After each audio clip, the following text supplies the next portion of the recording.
apakah semua orang puasa pasti bertakwa? Ya, tanyakan Al-Quran. Apa jawaban Allah di Al-Quran? Dijawab langsung di ayat Siyam. Al-Baqarah ayat 183. Ya ayyuhalladzina amanu kutiba alaikumus kama kutiba alal ladzina min la'allakum. Nah, kalimat tattaqun itu diawali dengan kata la'allakum. La'alla itu namanya harfu taraji. Saya ulang ya, di ilmu nahwu la'alla disebut harfu taraji. Al-Imam As-Suyuti berkomentar begini. Setiap ada satu harapan, keinginan besar yang ingin dicapai, tapi diawali dengan kata la'alla atau la'allakum, ini menunjukkan bahwa harapan itu, alhamdulillah, harapan itu tidak mungkin bisa dicapai kecuali dengan kesungguhan, keseriusan. Jadi ketika Allah menutup kalimat puasa, ayat puasa dengan kata la'allakum seakan memberi kesan, tidak semua orang puasa akan mendapatkan kenaikan takwa dan jaminan 4 kemuliaan tadi kecuali orang yang serius puasanya. Orang yang sungguh-sungguh puasanya. Karena itulah untuk menunjukkan kesungguhan itu, bagian terakhir kita, Nabi memberikan 3 amalan utama. Saya akan bacakan dengan cepat 3 amalan utama yang dikuatkan oleh beliau kepada para sahabat sebelum tiba Ramadan dan sampai sekarang menjadi kurikulum Ramadan Nabi. Jadi kalau ibu bapak ingin mengeluarkan kurikulum Ramadan Nabi, nanti bikin agenda saat Ramadan. Ya, supaya nggak pusing nanti kalau masuk hari pertama apa yang dikerjakan, hari kedua apa yang dikerjakan, subuh apa, siang apa, sore apa. Cuman nanti saya berikan 3 yang pokok ini, ada 3. 1, meningkatkan sholat. Saya ulang ya, meningkatkan apa? Salat. Kalau meningkat secara singkatnya berarti bertambah dari yang sekedar fardu tambah dengan apa? Sunnah. Maka dari sekarang keluarkan semua jenis salat-salat sunnah. Keluarkan dari sekarang apa saja, siang dan malamnya. Yang rawatib ada berapa rawatib? Rawatib 12. Ya, rawatib itu yang melekat dengan salat fardu dan menentukan untuk memperbaiki salat fardu. Menambah, jadi kalau kurang khusyuk ditambah dengan sunnahnya disebut rawatib. Bisa sebelum, bisa setelah salat fardu. Ada 12 dari hadis Nabi SAW. Man shalla isnatai asyrata rak'atan, siapa yang salat 12 rakaat fi yaumin wa lailatin, yang mengiringi salat fardu siang dan malam. Ya, bunyalahu bihinna baitun fil jannah, maka akan dibangunkan baginya satu rumah di surga kalau konsisten menunaikan 12 itu sampai meninggal dunia. Sahabat yang mendengar itu mengatakan kompak semuanya, sejak mendengar hadis itu kami usahakan istiqomah sampai meninggal tidak meninggalkannya. 12 itu 2 sebelum subuh, cepat. 4 sebelum zuhur, 2 setelah zuhur, 2 setelah maghrib, 2 setelah isya.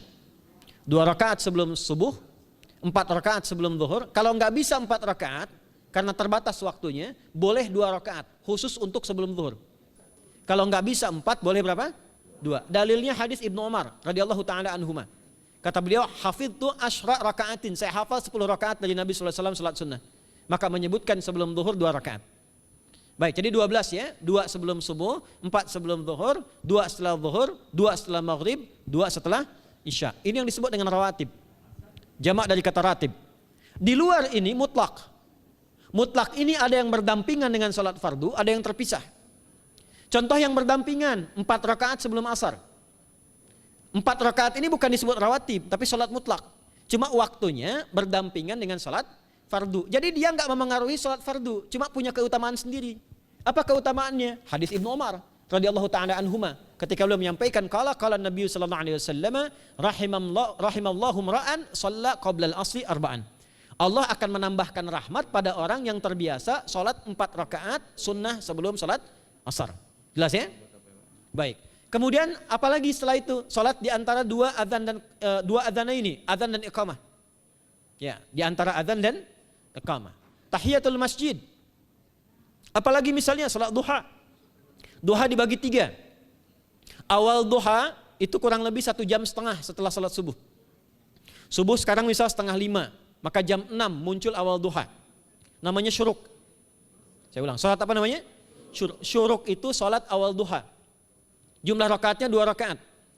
Man shalal ghadata fil jama'ati thumma yaqudu yadhkurullah subhanahu wa ta'ala fa yusalli rak'ataini fakana alaihi ka ajri umratin wa hajjin, ya ka ajri ummatin wa hajjin tamatan. Siapa yang salat subuh 2 rakaat dengan berjamaah, Ya, dan umumnya kalau berjamaah bisa ke masjid di masjid. Kalau tak mampu ke masjid, tunaikan di rumahnya. Setelah itu tidak beranjak dulu. Dia duduk untuk berzikir kepada Allah. Zikir itu bisa baca Quran. Quran surah 15 ayat 9 itu Quran disebut dengan zikir. Quran surah 54 ayat 17, 22, 32, 40 itu Quran disebut dengan zikir. Bisa baca Quran, bisa berdoa. Doa disebut dengan zikir. Quran surah ke-7 ayat 205. Ya.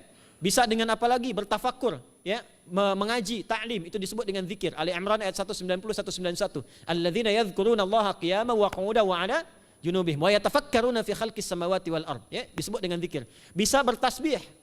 Zikir pagi petang, kalimat-kalimat thayyibah, ada itu di Quran surah keempat ayat 103. Jadi habis salat subuh zikir dulu.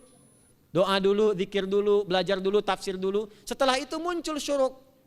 Perjalanannya disebut isyraq, melewati masyrik, satu tombak bayangan, dia sholat 2 rakaat, itu pahala sholatnya senilai haji dan umrah. Sempurna. Bukan sudah haji, bukan. Mau kemana? Ibu mau haji dulu? Tidak. Ya, hajinya nanti bulan Dzulhijjah. Tapi senilai haji dan umrah itu 2 rakaat. Awal duha disebut apa? Syuruk. Pertengahan duha sekitar jam 9 jam 10. Jumlahnya 2 sampai 4 rakaat. Ya, 2 sampai 4 rakaat. Apa fungsinya? 1, mengganti seluruh zikir yang ada dalam tubuh kita. Mata berzikir, telinga berzikir, lisan berzikir, bisa diganti dengan 2 rakaat duha. Itu waktunya pertengahan duha. Kurang lebih dari jam 8, 9, 10 lah, kurang lebih 3 jam itu. Ya. Yang kedua, bisa menghambat atau menghentikan, menahan satu musibah umum. Misal ada kebanjiran nih atau macet nih.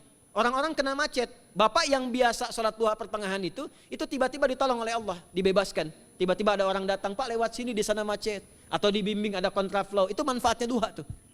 Yang pertengahan. Yang terakhir adalah akhir duha. Sekitar jam 10 sampai jam 11 menjelang ke zuhur. Ya, akhir duha itu jumlahnya dari 2 bisa 4 sampai 8 rakaat. Di antara manfaatnya bisa mempermudah datangnya rizki dengan izin Allah Subhanahu wa taala ketika ikhtiar. Itu duha.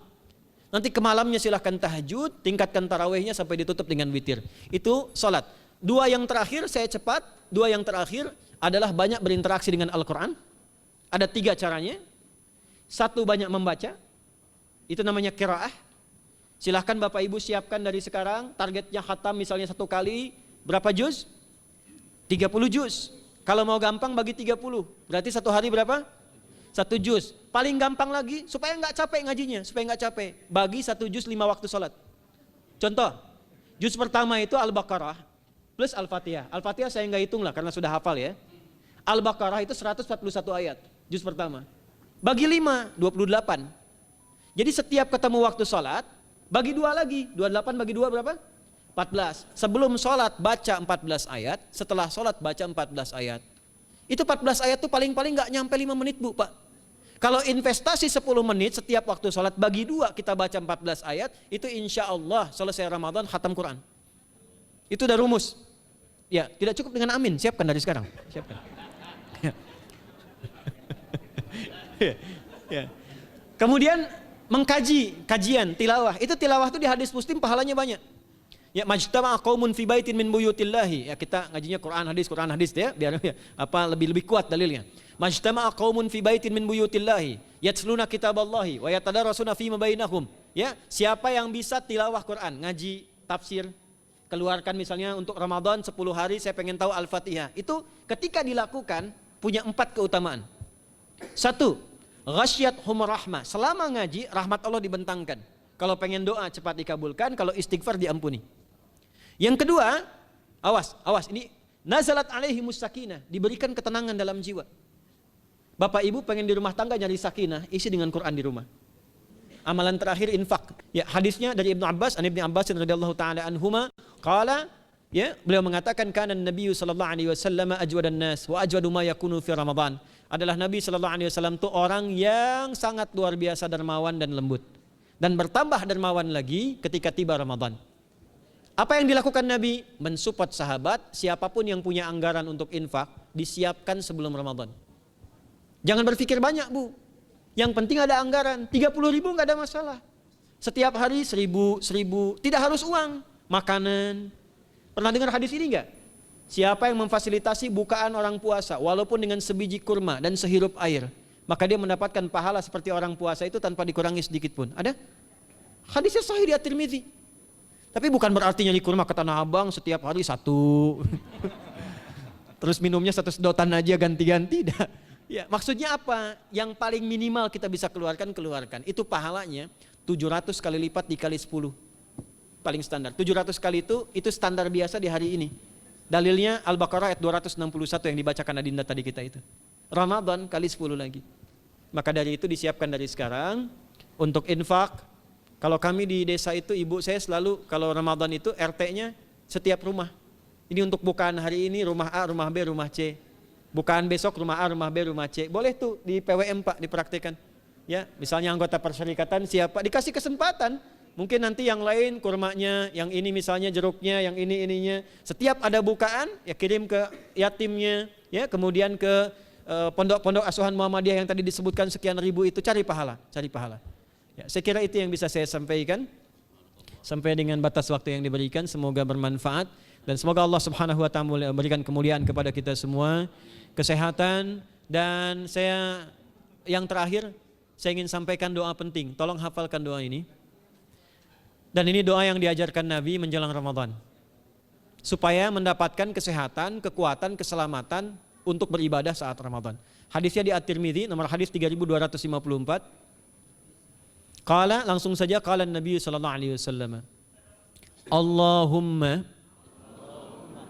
ahillahu alaina bil yumni wal iman was salamati wal islam rabbi wa rabbukallah. Nah, itu tolong nanti dihafalkan, tadi sudah direkam, dibimbing. Nanti ketika ditetapkan masuk awal Ramadan, bacakan itu. Ya Allah, anugerahkan awal Ramadan kepada kami dengan ketenangan, kedamaian, kekuatan iman, keselamatan, sehat, enggak sakit sampai selesai puasanya, diberikan kekuatan untuk ibadah dalam keislaman dan diikhlaskan hanya karena Allah Subhanahu wa taala. Subhanakallahumma wa bihamdika nasyhadu an la ilaha illa anta nastaghfiruka wa natubu ilaik wa akhiru da'wana anil hamdulillahi rabbil alamin wal 'afu minkum fastabiqul khairat. Assalamualaikum warahmatullahi wabarakatuh.